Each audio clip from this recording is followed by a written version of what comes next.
Hey, hey, hey, welcome everyone to the Drippy Verse. Boy, oh boy, what a week in the market last week. SPY literally just blasted through all the resistance levels like it's nothing after the release of the CPI data on last week. And wow, what a move, 6% almost on SPY. And if you notice here, this is a lesson for us for the next time maybe, that despite being so bearish, like from last couple of weeks, the news, everything else, and with the crypto plunge and everything, all encompassing news, you see that 200 weekly moving average has acted as a strong support and price bounce from it. And then now we had a weekly engulfing candle, which usually means there should be either consolidation of this level or a continuation move up, unless there's something bad which happens in the market, which we'll talk about what could be the reason why market can see sell off. But for now, it looks really, really bullish.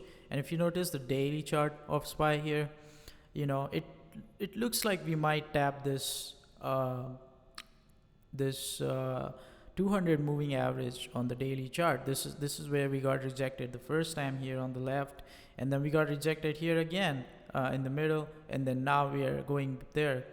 Will we go there all the way, which is roughly around 406 this week? We'll talk about that, what the level and expectation is for me, but seems like bulls are targeting this, or some bulls are even claiming this was the bottom and now it's all up from here. And the reason is they think that the Fed will pivot and they will do less and less hikes, and inflation is the history now. Inflation is not gonna rise anymore. Now, I'm in the opinion that this is not true. We just had one data point, and this has happened in the past. We have been fooled before, and there's much worse issues in the market right now, like the FTX issue and the Bitcoin and the crypto market in general, which will have ripple effects in the equity as well. But now the market seems to be really bullish, and we cannot fight the trend right now. We cannot just buy the puts because we think that this is irrational, right? Do not fight the Feds and do not fight the bulls when they are in the rally mode.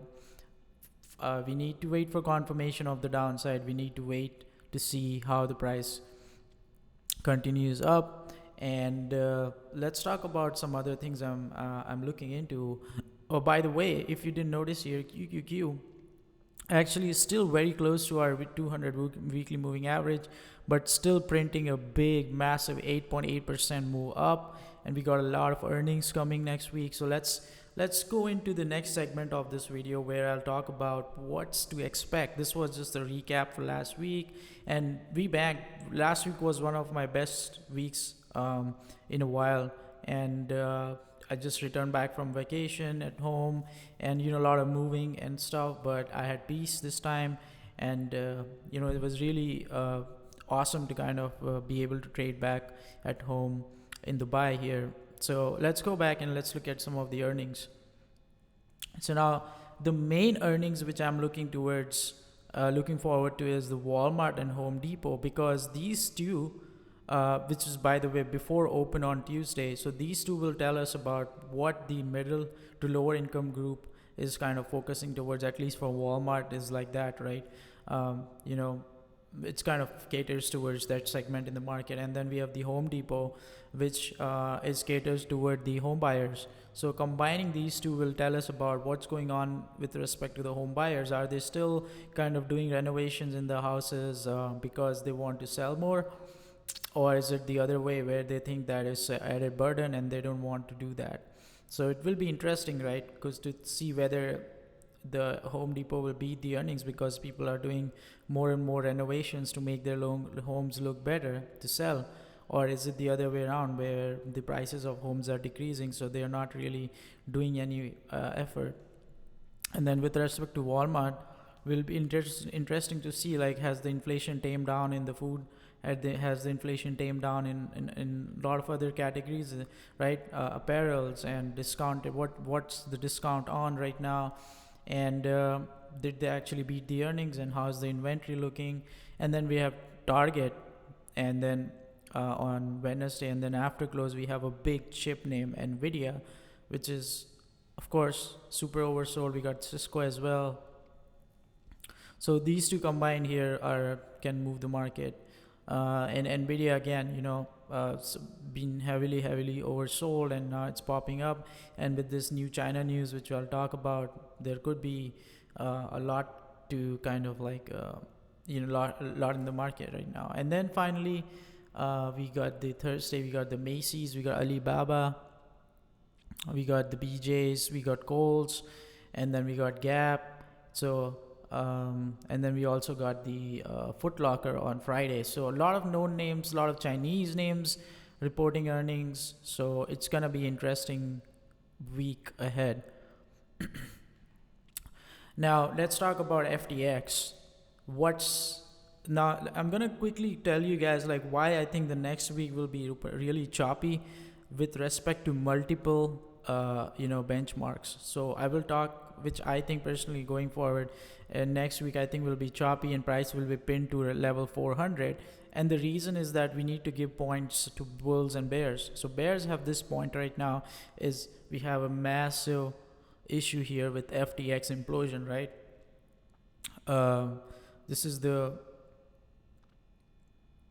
worst of the worst situation in the market with respect in the crypto market, because now one of the biggest the exchange, so to say, is found to be using clients' money to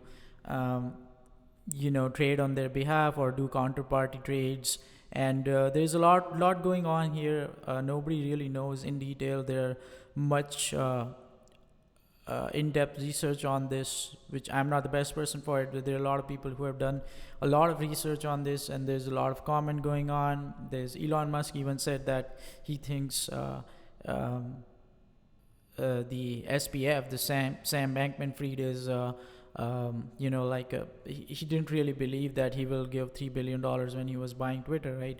And he said that he was bullshitting. So overall, it's a really sad news for all the crypto holders, especially who had assets in FTX, because now it's locked. I'm personally affected by, I had money in BlockFi, I had money in other crypto, Voyager as well, because they were giving interest, right? And I never really imagined the scale of this would be that bad, but now here we are, and it's looking like it's halting the withdrawals. Now, the latest on this right now is they filed for Chapter 11 bankruptcy, and the collapse of Sam Bankman crypto empire has been chaotic, right? We all know that. And now the issue here is that during the bankruptcy, right, the lawyers prepare the material to show that, okay, this is Chapter 11 bankruptcy, so now it's debt reorganization, right? It's not Chapter 7 where it's liquidation. So with Chapter 11 bankruptcy now, they only filed, usually it's like 100 to 150 pages where company is already preparing, but this was like a last minute thing, right, where 23 page fill in the blank petition here. Basically there is nothing to show, and I don't even know what they will show, to be honest, because it looks like all their books are messed up, and it's kind of like very similar to like a layman situation, right, where they're trying to they're asking someone to bail them out, but there's no one interested in bailing them out, and some people show up, but then when they see their books and they see their debt, they just walk away. So this itself is causing, this is a +1 for bears, right, and crypto bears in general, and then also market bear. And there's like a slim chances of recovering your deposits if you were in it. So really sorry about that. I'm personally affected by this as well, so there's frustration, but there's nothing much I can do about it, as much as I would love to get the money back. I only invested the one which I thought that I might lose this in crypto. It's always like this in crypto. So next thing, which is kind of like a neutral thing, is Biden and Z talking, which bulls will take as a +1, because now it's been a long time since they've actually met and talked. So now as the G20 summit is happening there, Biden is meeting Z today, which when you guys will watch, it will be Monday evening, right? And they're going to talk about the chips and the Taiwan issue, and there's so many other issues. Like, we don't really know what exactly they'll talk about, but there's a lot of tension between the two countries, and if they can come to a conclusion, could be really good news for Nvidia along with the earnings, right? So chips can actually start next leg up if the news is positive from these. But for the bears, what if China, they do not come to conclusion and the situation gets much worse, and then so it's a neutral territory right now until we know what's ahead. Now, next thing is, this is another +1 for bears here. Now, Federal Reserve Governor Christopher Waller said that we have got ways to go. What that basically means is that we just saw one data point, which I agree to, is just one data point, and it wasn't even that good, although shelter was very high in inflation, but we still have energy, which is like super high right now. And the plus, I would say, half point for bulls here is that they're now starting to think about slowing down the rate hike by, it's not pausing, but reducing the amount of hike, right? 50 basis points. And this also can change because next FOMC meeting is actually just a day after the CPI report in December. And also, Jerome Powell has said continuously that we will not stop until the job is done. And the job, when it's done, is that when they see actually the labor market cooling off, when they say housing market cooling off, because that's what he's starting to talk about. That's the narrative now. It's not just the CPI reading, which seems like the Wall Street doesn't care about any of that, and just buy the dip, and just buy the rip as well. And this is basically fighting the Fed right now. So we got like couple news, like we got the FTX news, which is bearish, of course, and then we got this China news. So another one, and then I would say like the China, Biden and Z news kind of bearish for me. So I will put them in the bears. So we got 2 for bears, and then we got this one as well, which is like 3 for bears. And now, what is the good news in the market? Now, good news in the market is that first, the trend is bullish, right? Like bullish trend in the market. And then the CPI data, of course, is better than expected. What I mean is that is warmer than expected. It's not hotter. And then China news, the bigger one, is that plans property rescue in the latest surprise policy shift. So this again is a great news for bulls, because now, if China starts to rescue the property business and the ones which were sold off massively, right? And they announced a lot of other things you can go and read in detail. But yeah, so this seems like the Chinese names may have bottomed, and right now in pre-market, Chinese names are doing really, really good in the market. So this is a bullish news, because this caused, there has been COVID lockdown, and so there will be more spending now, and in general, bullish news for China names if this holds true, because we have seen fake promises in the past and it doesn't work out. But so far, so now you're seeing that there's like earnings coming up, so which is like always volatile and risky, and Walmart earnings will tell a lot. So now it's kind of like from my perspective, from macro perspective, it's confusing right now. And now the third thing is the Democrats won the Senate. So that market was assuming the Republicans will win, and that's another kind of like a factor which can play. So it's kind of neutral right now, I would say, for me, 50-50. So that's why I'm saying that price could be choppy and pinned with respect to macro. Now let's look at about this target rate probabilities route. So 50 BPS we talked about here, and now you can see here as well that the hike for 75 BPS is actually increased. So current target rate is 375 to 400, right? So 425 to 450 will put us into 50 BPS hikes, and 75, the probability is 17%. So market is pricing in 50 BPS, which the Fed Waller said that we will do it. So right now market has priced in. So how far will this go? How far this rally will continue? And I think the answer lies in the next CPI report. If Jerome Powell comes out, say something, so there needs to be external catalysts apart from just this, and we'll keep an eye on those as well. Now let's move on to some of the other things which I want to talk about, is specifically the levels on SPY and SPX, and what I think the target could be with respect to just TA. And you can see here price on SPX is above the moving averages, right? We are above the 9 EMA, we are above 21 EMA, we are way too extended. So for bulls, for this rally to continue up, they need a pullback, and then the dip should be bought, and then we can see next leg up. Right now it's super extended. RSI is overbought on lower time frames, but we are not too far off from the daily 200 EMAs and daily 200 MA as well. So that's roughly around 40.80. So that's a reasonable target. If the dip buyers step in, there's some good news. It can even happen in one day. It's only like 50 points, right? So that's the target I'm kind of looking towards. And above that, 4150, 4100, 4200 is possible. And I mean, we also got this huge kind of like resistance area, right? This right here, huge previous resistance area, previous support, previous resistance, then resistance, then resistance, then resistance. So this is a tough one to break. 4200. Above 4200 things can get interesting for bulls, but we'll keep an eye on it.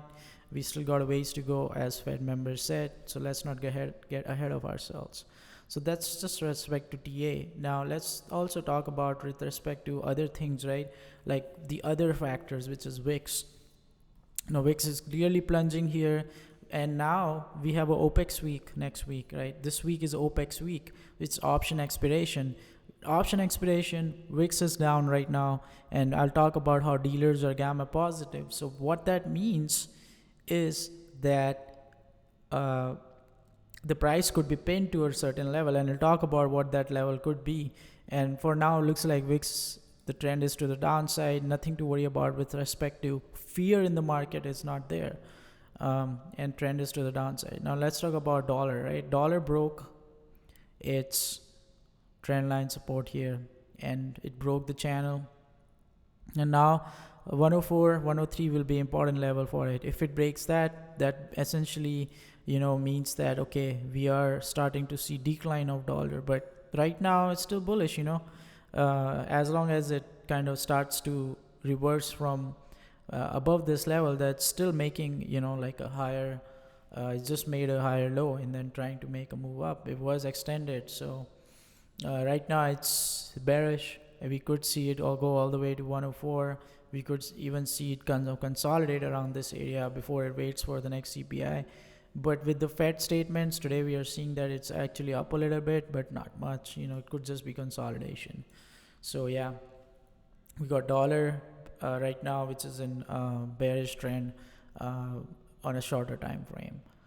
All right, so let's talk about the big one, right? The crypto, the Bitcoin. Bitcoin's not looking good at all. Crypto assets are plunging. It's going on its own. Stock market is separate right now, but look at this. We got a massive sell-off, consolidation of bear flag, and then massive sell-off again. Now the target, what do you think would be? I mean, this move itself was what, 22%, this move. So a 22% move down from here is roughly around 12,000, right? Let's actually see how much it is from this.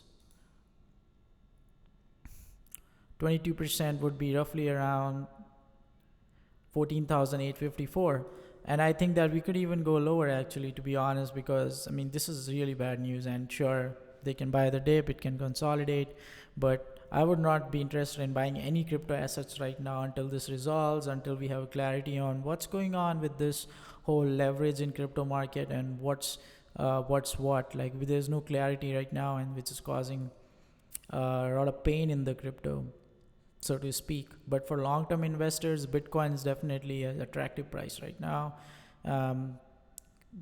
I personally think we could go sub 10,000, but that's a topic for another time. And let me know in the comments if you want me to cover some crypto content. But now let's move on to the final section of the show, which is the SPY options. Like, what are options telling us? Because this week options become super important, super critical, because we got a OPEX week ahead. So now I think you can see here that the algo actually during the day here after 12 started to turn bearish, the algo flow, and the price was actually bullish, right? Since the 10th, we can see their algo 10th, 11th, you can see prices algo flow is pointing towards downside while the price is moving up. So there's a clear divergence right now. That's the first thing. But that doesn't really mean that the price has to go down, right? There has been divergences in the past where it continues up. But we can see a level here which is important, 400 on the top, right?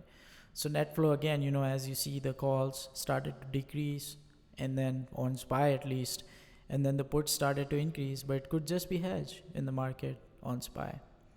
So the main thing I want to talk about is the dealer Greeks buildup, because this starts to become important during OPEX. As that last video I covered this, and market had a huge rally, which we talked about why it could be, and since then we have been up basically. So this is important stuff, so you guys gotta pay attention, don't sleep on it.